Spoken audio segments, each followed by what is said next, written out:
হিসেবে এটা আমি জানতে চাই, সকল মা যে মায়ের বুক খালি হয়েছে তারা যেন অন্তত তার সন্তানের খুঁজটা পায়, এটুকুই। আর কি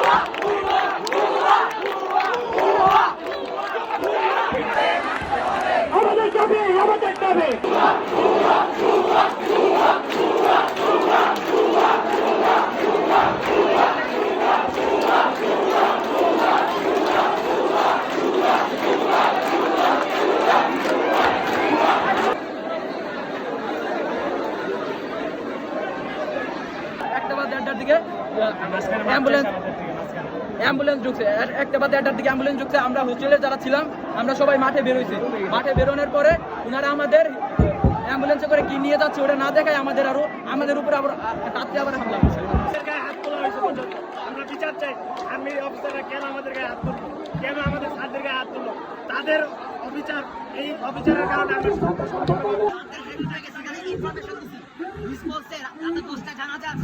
আমি আমার ফ্রেন্ডদের বসে তার ভিতরে জানাজা করে যাবো। আমি বেরোইছি এক সেরা কর্মচারীর সাথে দেখা হয়েছে। উনি বলে তুমি এখানে কি করো?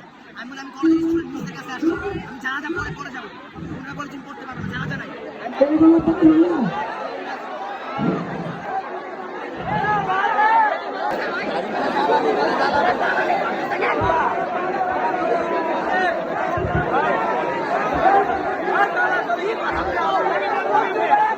যখন বিমানটা দুর্ঘটনা হয় তখন কতজন স্টুডেন্ট ভিতরে ছিল বলে মনে হয়?